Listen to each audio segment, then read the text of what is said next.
She walks calmly up the steps of the high school stage. She shakes the principal's hand and receives her award, the top of the school. She moves over to the microphone to make her speech of acceptance. She is 17, beautiful, and in love. Her words are delicate, musical crystals falling upon receptive ears. The crowd rewards her clarity with a loud applause, but it passes her by. She is seeking a face among the visitors in the front row. She finds what she is looking for, and her eyes meet those of a young man. They both smile. He knows the answer. "It's finally finished," said Dr. Scrap. "After 14 years of research, it is finished." He tapped the thick manuscript on the table. "And you, Ralph, will be the first to see the results." They were sitting on the lounge, watching the sun lower itself once more into the grave of another day. Ralph didn't seem quite sure of what to say. He was unsure of himself. In the end, he came out with 14 years is a lot of work. What is it all about?" Dr. Scrap stroked his pointy little beard and leaned across the coffee table. "Tell me," he said, "as a layman, how did you learn to speak? How did you learn the words and grammar of the English language?" "Give us a go," said Ralph good-naturedly. "I haven't had an education like you. I haven't been to university. I didn't even finish high school. I don't know about stuff like that. You're the one with all the brains. You tell me. How did you learn to speak?" When Ralph said, "You're the one with all the brains," Dr. Scrap smiled to himself and nodded wisely. "Have a guess, then," he insisted. My mother taught me to talk?" "No." "My father, then?" "No." "Then who?" asked Ralph with a tinge of annoyance. "Nobody taught you," exclaimed Dr. Scrap. "Nobody teaches children to talk. They just learn it by listening. If a baby is in China, it will learn Chinese because that's what it hears. If you get a newborn Chinese baby and bring it here, it will learn to speak English, not Chinese, just by listening to those around it." "What's that got to do with your—" began Ralph. But he stopped. Dr. Scrap's daughter entered the room with a tray. She was a delicate, pale girl, about 14. Her face reminded Ralph of a porcelain doll. He was struck by both her beauty and her shyness. "This is my daughter Linda," said Dr. Scrap with a flourish. "Good day," said Ralph awkwardly. "And this is Mr. Pickering." She made no reply at first, but simply stood there staring at him as if he were a creature from another planet. He felt like some exotic animal in a zoo, which was a total fascination to someone on the other side of the bars. Dr. Scrap frowned, and the girl suddenly remembered her manners. "How do you do?" she said awkwardly. "Would you like some coffee?" "Thanks a lot," said Ralph. "White or black?" "Black, thanks." Linda raised an eyebrow at her father.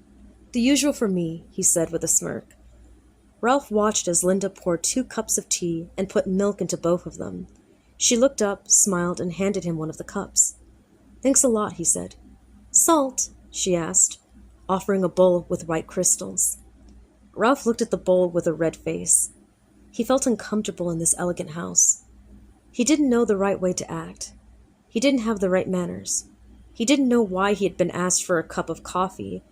He was just the apprentice plumber here to fix the drains. He looked down at his grubby overalls and his mud-encrusted shoes. Said Ralph.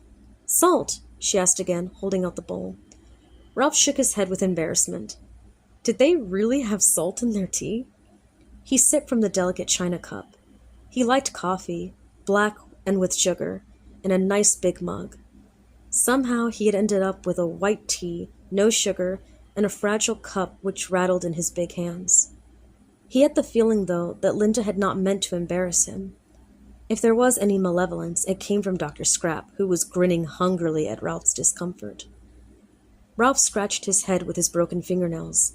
The young girl looked at her watch. "Will you be staying for breakfast?" she asked Ralph kindly. "We are having roast pork. It's nearly washed." No thanks," he stumbled. "My mom is expecting me at home for tea. I couldn't stay the night." He noticed a puzzled expression on her face, and she shook her head as if not quite understanding him. The oddest feeling overcame him, as she thought he was a bit mad. Ralph moved as if to stand up. "Don't go yet," said Dr. Scrap. "I haven't finished telling you about my research, although you have already seen some of it." He nodded towards his daughter, who had gone into the kitchen and could be heard preparing the pork for the evening meal. "Now, where were we?" "Ah, yes, about learning to speak. So you see, my dear boy, We learn to speak just from hearing those around us talking. He was waving his hand around as if delivering a lecture to a large audience. His eyes lit up with excitement. But ask yourself this. What if a child was born and never heard anyone speak except for the television? Never ever saw a real human being, only the television? Would the television do just as well as live people? Could they learn to talk then? He paused, not really expecting Ralph to say anything. Then he answered his own question. "No one knows," he exclaimed, thrusting a finger into the air. "It's never been done." "It would be cruel," said Ralph, suddenly forgetting his shyness. "You couldn't bring up a child who had never heard anyone speak. It'd be a dirty trick. That's why it's never been done." "Right!" yelled Dr. Scrap. His little beard was waggling away as he spoke. "So I did the next best thing. I never let her hear anybody speak except for me." He nodded towards the kitchen. "You mean—" Ralph began. Yes, Linda, my daughter. She has never heard anyone in the world speak except for me. You are the first person apart from me that she has ever spoken to." "You mean she has never been to school?" "No. Or kindergarten?" "No. Or shopping or to the beach?" "No. She has never been out of this house." "But why?" asked Ralph angrily. "What for?" "It's an experiment, boy. She has learned a lot of words incorrectly, just by listening to me use the wrong words, all without a single lesson. I call up down, and down up. I call sugar salt, yes is no, and no is yes. It's been going on ever since she was a baby. I have taught her thousands of words incorrectly. She thinks that room in here is called a laundry," he yelled, pointing to the kitchen. "I have let her watch television every day and all day, but it makes no difference. She can't get it right." He picked up a spoon and chuckled. "She calls this a carpet, and this," he said, holding up a fork, "she calls a chicken. Even when she sees a chicken on television, she doesn't wake up. She doesn't change. She doesn't notice it. It proves my hypothesis. Point that is," he added for the benefit of Ralph, whom he considered to be an idiot. "So you see, I have made a big breakthrough. I have proved that humans can't learn to speak properly from listening to television. Real people are needed." "You know something," Ralph said slowly. "If this is true, if you have really taught the poor kid all the wrong words—" Dr. Scrap interrupted. "Of course it's true." He took out a worm exercise book and flipped over the pages. "Here they are, over 2,000 words, all learned incorrectly. Usually the opposite. Whenever I talk with Linda, I use these words. She doesn't know the difference. Dog is cat, tree is lamp post, ant is an elephant, and just for fun, girl is boy. She calls herself a boy, although of course she knows that she is the opposite sex to you. She would call you a girl." He gave a low, devilish laugh. Ralph's anger had completely swamped his shyness, and his feeling of awkwardness caused by the splendor of the mansion. "You're a dirty mongrel," he said quietly. "The poor thing has never met another person but you. And what a low specimen you are. And you've mixed her all up. How is she going to get on in the real world?" "You mean in on the real world, not on in the real world," he smirked. Then he began to laugh. He thought it was a great joke. "You have to get used to it," he said. "When you talk to her, you'll have to get used to everything being back and to front." "What does that have to do with me?" "Why, I want you to try her out. Talk to her. See how she goes. Before I give my paper and show her to the world, I want to make sure that it lasts, that she won't break down and start speaking correctly with strangers. I want you to be the first test. I want a common working man, boy," he corrected, "one who can't pull any linguistic tricks." "Leave me out of it," said Ralph. "I don't want any part of it. It's cruel and he searched around for a word. "Rotten," he spat out. Scrap grabbed his arm and spun him around. He was dribbling with false sincerity. "But if you really care about her, you will try to help. Go on," he said, pushing Ralph towards the kitchen. "Tell her what a despicable creature I am. Tell her the difference between salt and sugar. Set her straight. That's the least you can do. Or don't you care at all?" He narrowed his eyes. Ralph pushed him off and strode towards the kitchen. Then he stopped and addressed Mr. Scrap, who had been following enthusiastically. You don't come then. I talk to her alone. Just me and her. The little man stroked his beard thoughtfully. A good idea, he said finally. A good idea. They will all want an independent trial. They might think I am singling her. A good thought, boy. But I will be close by. I will be in here, in the library. She calls it the toilet, he added gleefully. Then he burst into a sleazy cackle. Ralph gave him a look of disgust, and then turned and pushed into the kitchen. Linda turned around where she was washing the dishes and took several steps backwards. Her face was even paler than before. Ralph understood now that she was frightened of him. Finally, however, she summoned up her courage and stepped forward, holding out her hand. "Goodbye," she said in a shaky voice. "Goodbye?" queried Ralph. "You want me to go?" "Yes," she said, shaking her head as she spoke. Ralph took her outstretched hand and shook it. It was not a handshake that said goodbye. It was warm and welcoming. "Is this really the first time you've ever been alone with another person other than him?" asked Ralph, nodding towards the library. "Don't call him a person," she said with a hint of annoyance. "We don't let persons in the laundry. Only animals are allowed here. The cats have kennels in the river." "You've got everything back to front," said Ralph. "All your words are mixed up." "Front to back," she corrected, staring at him with a puzzled face. "And you are the one with everything mixed up.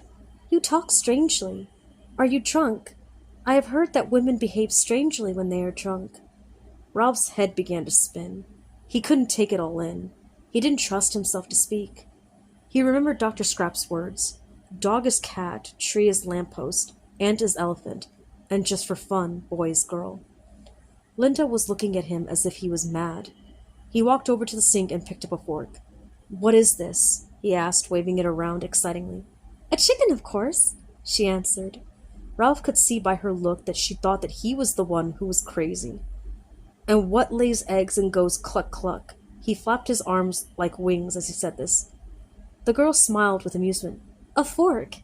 Haven't you ever seen a fork scratching for bananas?" Ralph hung his head in his hands. "Oh no," he groaned. "The swine has really mucked you up. And you've got everything back to front, front to back. They don't dig for bananas, they dig for worms." He stared at her with pity-filled eyes. She was completely confused. She was also the most beautiful girl he had ever seen. He bit his knuckles and thought over the situation carefully. Man was woman, boy was girl, ceiling was floor. But some words were right. Him and her were both correct. Suddenly he turned and ran from the room. He returned a second later, holding Dr. Scrapp's exercise book. He flicked wildly through the pages, groaning and shaking as he read. The girl looked frightened. She held her head up like a deer sniffing the wind. "That glass must not be red," she whispered, looking nervously towards the library. "None of the glasses in the toilet can be red either." He ignored her fear. "Now," he said to himself, "let's try again." He held the exercise book open in one hand for reference. Then he said slowly, "Have you ever spoken to a girl like me before?" "Yes," said Linda, shaking her head. Ralph sighed, then tried again. He held up the fork. "Is this a chicken?" "No," she said, nodding her head.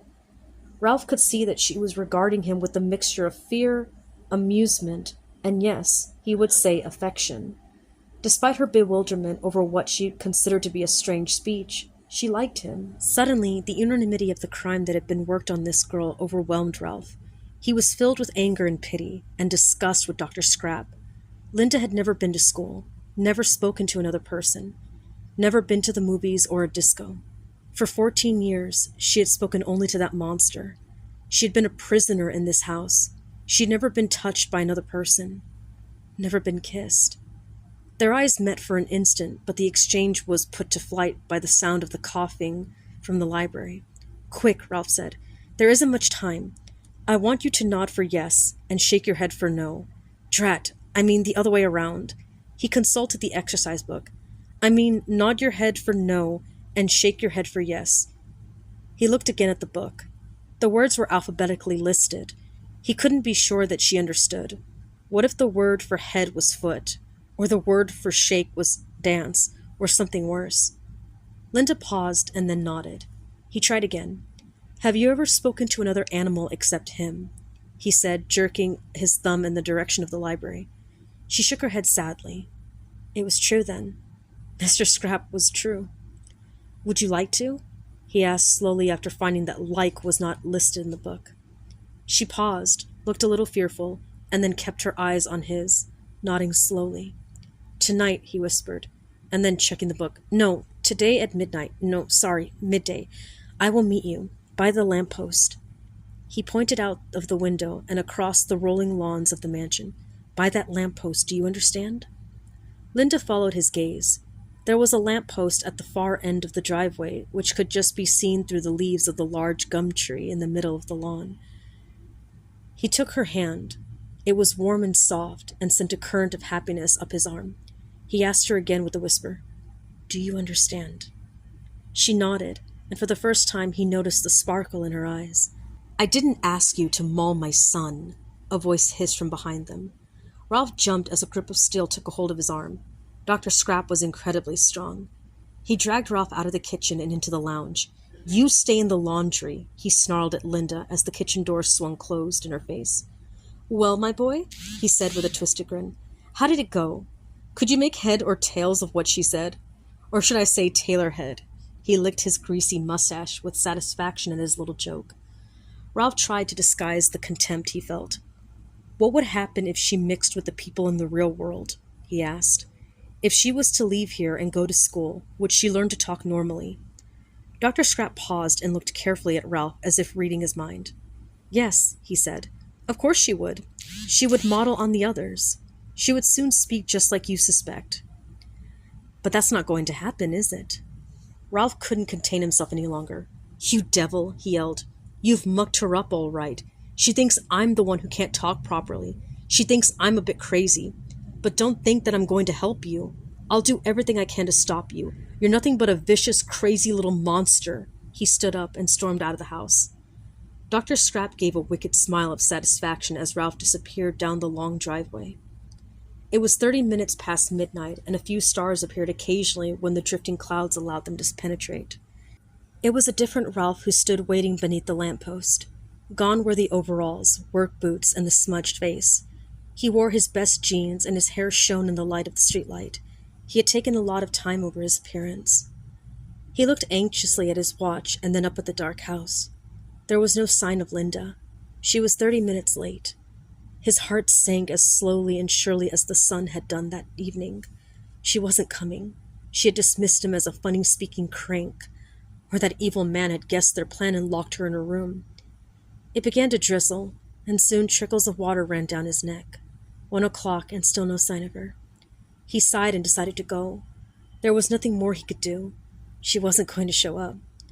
The words started to keep time with his feet as he crunched homeward.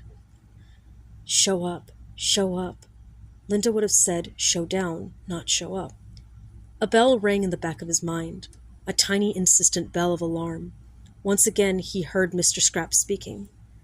Dog is cat, tree is lamppost, ant is... Of course. Tree is lamppost, and therefore lamppost is tree. He almost shouted the word out. She called a lamppost a tree. Linda might have been waiting beneath the gum tree in the middle of the garden, while he was waiting under the lamppost by the gate. He hardly dared hope. He ran blindly in the dark night. Several times he fell over. Once he put a hole in the knee of his jeans, but he didn't give it a thought. He knew that she had given up. Like him, she would have given waiting and had returned to the dark house. At last he stumbled upon the tree, finding it by its silhouette against the dark sky. Linda, he whispered urgently, using her name for the first time. It tasted sweet on his lips. There was no answer. Then, at the foot of the house, in the distance, he saw a flicker of yellow light. It looked like a candle. He saw Linda faintly holding a small flame. Before he could call out, she opened the door and disappeared inside. Damn and blessed, he said aloud, and smashed his clenched fist into the trunk of the tree in disappointment. A lump of bitter anguish welled up in his throat. He threw himself heavily down on the damp ground to wait. Perhaps she would try again. Anyway, his resolve to stay there was until morning. Inside the dark house, Linda made her way back into her bedroom upstairs. Her eyes were wet with tears of rejection. The strange girl had not come. She crept silently, terrified of awakening her tormentor. Holding the forbidden candle in her left hand, she tiptoed up the stairs. She held her breath as she reached the landing lest of the guardian should feel its gentle breeze even from behind the closed doors. "Betrayed! Betrayed!" shrieked the figure from the darkness. The candle was struck from her hand and spiraled over to the handrail of the floor below. It spluttered dimly in the depths. The dark form of Dr. Scrap began slapping Linda's frail cheek. Over and over he slapped, accompanying every blow with the same shrill word, "Betrayed! Betrayed! Betrayed!" In fear and shock and desperation, the girl pushed at the swaying shadow. Losing his footing, Scrap stumbled backwards over and over down the wooden staircase. He came to a halt halfway down and lay still. Linda collapsed on the top step, sobbing into her hands, not noticing the smoke swirling from up below. Then, awakened by her peril, by the crackling flame that raced up the stairs, she filled her lungs with smoke-filled air, screamed, and fainted dead away. The old mansion was soon burning like a house of straw. Flames leapt from the windows and leaked from the tiles. Smoke danced before the moonless sky. The roar of the falling timber awakened Ralph from his fitful daze at the base of the tree. He ran blindly, wildly, unthinkingly through the blazing front door and through the swirling smoke, made out Linda's crumpled form at the top of the staircase. He ran to her, jumping 3 steps at a time, ignoring the scorching flames and not feeling the licking pain on his legs. Staggering, grunting, breathing smoke as he struggled with her limp body past the unconscious form of Dr. Scrap. He paused and saw in that second that Dr. Scrap was still breathing and that his eyes were wide and staring. He seemed unable to move. Ralph charged past him, forward through the burning door and along the winding driveway. Only the sight of an ambulance and a fire truck allowed him to let go and fall with his precious load, unconscious on the wet grass. "Smoke inhalation," yelled the ambulance driver. "Get oxygen and put them in the back." Linda's eyes flickered open as she stared in awe from the stretcher at the uniformed figure, only the third person she had seen in her life. A mask was lowered over her face, but not before she had time to notice that the unconscious Ralph was breathing quietly on the stretcher next to her. "I want to speak to her," yelled the fire chief, striding over from the flashing truck. "No way, they are both going to the hospital," shouted the ambulance driver, and the fire chief ignored the reply and tore the mask from Linda's gasping mouth. He bent close to her. "I can't send men in there," he yelled, pointing at the blazing house. "Not unless there is someone inside. Is there anyone inside?" "Mother," she whispered. The fireman looked around. "She said mother." "She hasn't got a mother," said a short, bald man who had come over from the house next door. "Her mother died when the girl was born. She only has a father, Dr. Scrap." The fireman leaned closer. His words were urgent. "Is your father in there, girl? Is anyone in there? The roof is about to collapse. Is anyone inside the house?" Linda tried to make sense of his strange speech. Then a look of enlightenment swept across her face. She understood the question. That was clear. But many have wondered if she understood her own answer. As the ambulance driver shut the door, she just had the time to say one word. "No."